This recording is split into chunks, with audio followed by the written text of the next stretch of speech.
É por isso que a gente conversa agora, entrevista importante, com o secretário de Segurança Pública do Ministério da Justiça, Mário Sarrubo. Secretário, muito bem-vindo, boa noite ao senhor. Muito obrigada também a Jussara Soares, que chega por aqui e alinhou essa entrevista importante.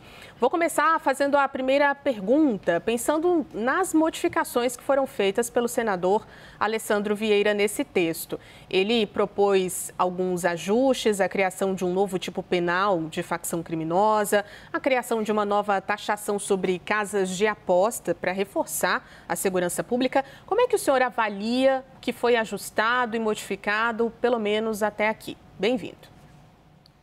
Oi, boa tarde a vocês, boa tarde aos telespectadores. Nós estamos vendo com muito entusiasmo esse novo relatório do senador Alessandro. Ele, na verdade, resgata pontos importantes do projeto que foi apresentado pelo Ministério da Justiça e Segurança Pública, mas mais do que isso, ele resgata algo que para nós é fundamental, ou seja, ele não cria um novo marco legal de combate ao crime organizado, mas acertadamente faz as reformas na lei das organizações criminosas, no Código Penal, no Código de Processo Penal, na lei de lavagem, que é o desejável, notadamente para quem opera o direito, para aqueles que estão operando, para as corretas interpretações, evitando antinomias, sobreposições de tipos penais, conflitos e melhorando, inclusive, a questão de flagrantes inconstitucionalidades que nós tínhamos no texto anterior. O senador construiu este relatório com muito diálogo, mostrando que é um democrata. Então, nós estamos realmente entusiasmados e, digamos assim, felizes com esse novo relatório. Evidentemente, tem ajustes, evidentemente, sabemos que o Senado haverá de apreciar, mas é um relatório que nos anima muito. Jussara Soares, por favor. Secretário, obrigada pela entrevista. Um dos pontos bastante discutidos, né, e com bastante divergência na tramitação na Câmara, é em relação aos fundos e ao financiamento dessa atuação da Polícia Federal e das atividades contra o crime organizado. Queria sua avaliação dessa proposta que foi apresentada pelo senador Alessandro Vieira, criando um novo fundo a partir de recursos vindo das bets. Isso funciona? Como é que vai, né, atende o governo e como vai funcionar daqui para frente, se aprovado? Obrigado, Jussara. Na verdade, ele não cria um novo fundo. Na verdade, ele traz mais recursos para o Fundo Nacional de Segurança Pública e define que o próprio governo federal terá que, num certo prazo, apresentar uma nova proposta para os fundos nacionais, que são o Fundo Nacional de Segurança Pública, o Fundo Penitenciário, o Fundo Nacional Antidrogas e o FUNAPOL da nossa Polícia Federal. Isso é desejável, isso é uma boa proposta, acho que podemos sim, sem dúvida alguma, rediscutir a divisão dos fundos e o mais importante, ele traz recursos para o Fundo Nacional de Segurança Pública. E esses recursos, e é importante destacar, eles não são do governo federal. O Fundo Nacional de Segurança Pública, na verdade, abastece os estados na segurança pública. Portanto, estamos trazendo mais recursos para a segurança pública do Brasil como um todo e também para os estados, com a determinação para que possa ser feita uma rediscussão dos fundos federais e isso a gente vê, evidentemente, com muito bons olhos. Pedro Venceslau também aqui. Boa noite. Tem um ponto que é sobre as Forças Integradas de Combate ao Crime Organizado, que ela foi ampliada, o que foi muito elogiado por alguns especialistas, mas ela fica sob a supervisão da Polícia Federal, o que, na leitura também de alguns especialistas, pode levar a alguma concentração de poder. Como é que o senhor avalia isso? E esse não pode ser um foco de resistência quando voltar para a Câmara, a questão da Polícia Federal coordenar os FICOS, não uma mesa com mais divisão de tarefas?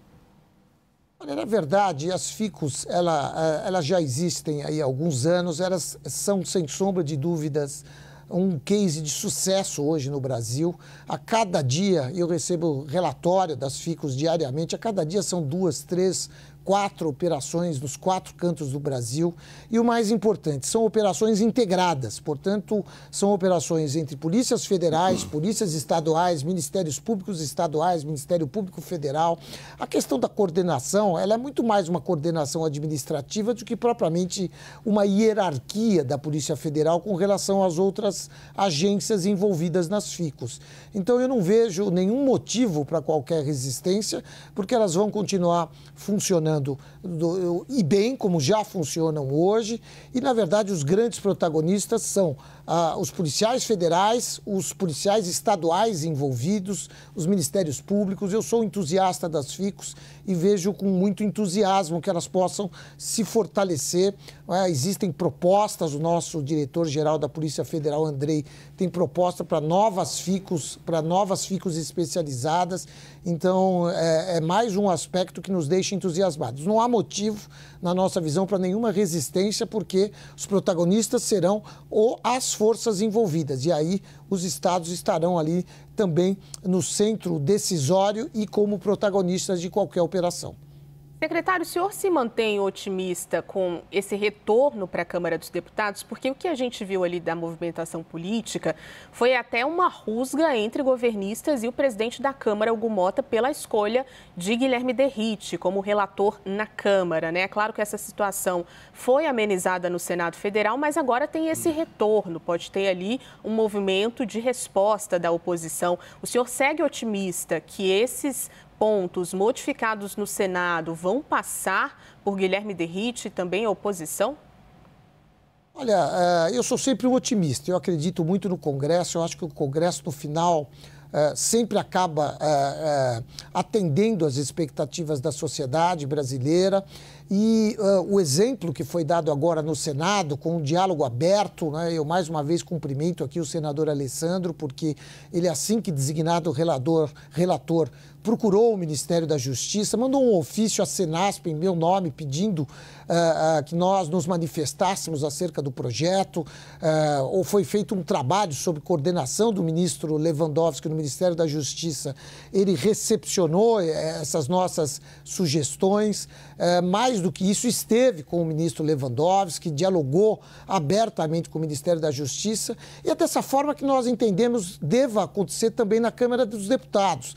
O que se passou na Câmara, nós esperamos não se repita, porque numa democracia o que se espera dos representantes da população é que estejam abertos para o diálogo. Não foi o que aconteceu na etapa da Câmara, principalmente com o relator, mas aconteceu isso de forma brilhante, de forma muito democrática e transparente por parte do senador Alessandro, que manteve, diga-se, vários aspectos daquilo que foi proposto pela Câmara e, evidentemente, alguns até a gente pode não concordar, mas nós respeitamos, porque é o esperado. O Ministério da Justiça manda um projeto para que ele seja aperfeiçoado pela Casa Legislativa. E é nesse sentido que nós estamos aguardando otimistas que, uma vez aprovado em linhas gerais esse texto, esse relatório do senador Alessandro, ele possa ser confirmado na Câmara, até com um ou outro ajuste. Mas o que é importante, não podemos criar um novo marco e ter 2 leis para cuidar de crime organizado no Brasil. Isso tem que ser uma lei única, com reformas na própria lei do crime organizado. Isso traz a correta proporcionalidade, isso evita sobreposição de tipos, isso é muito melhor para o operador do direito. Mas acho que tem um aspecto importante. Falar em criminalidade ultraviolenta, para quem estuda direito penal, sabe que esse é um termo muito difícil de se estabelecer. Isso ia criar uma série de interpretações. Isso iria, na verdade, favorecer o crime organizado.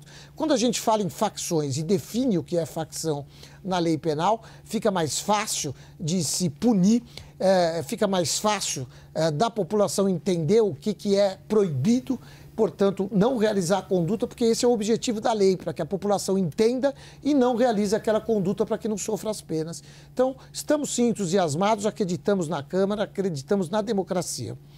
Jussara.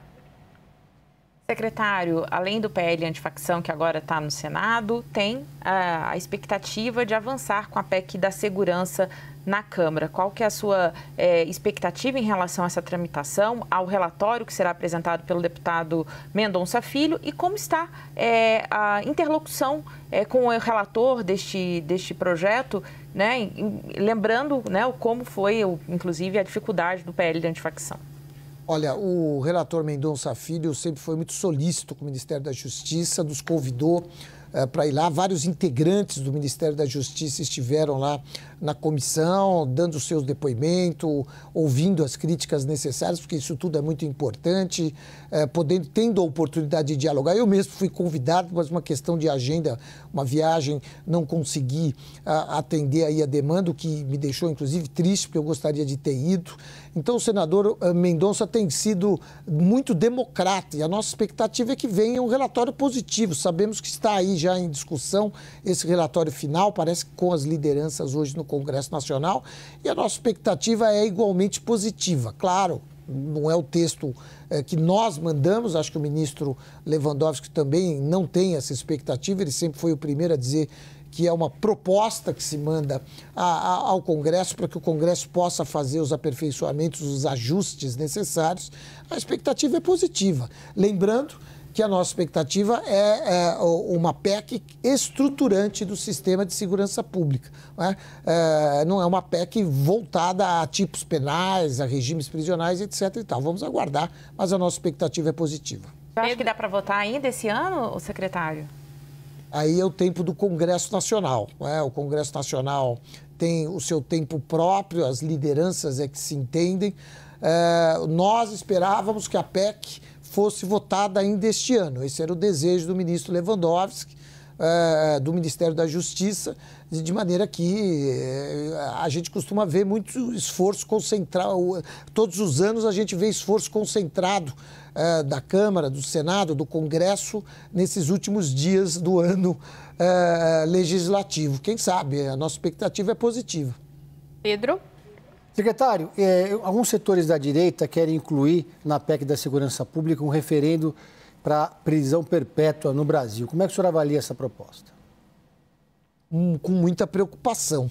Prisão perpétua hoje seria algo inconstitucional, numa alteração constitucional teria que ser muito bem pensada nesse nível, porque poderia haver até aí alguma inconsistência com o sistema da Constituição atual, porque não é tão simples, não é só se mudar a Constituição num aspecto, ela tem que estar dentro do sistema da Constituição, então nos preocupa, até porque nós temos absoluta convicção, e é importante declarar aqui que eu fui operador do direito por 34 anos no Ministério Público, e não é efetivamente a prisão perpétua ou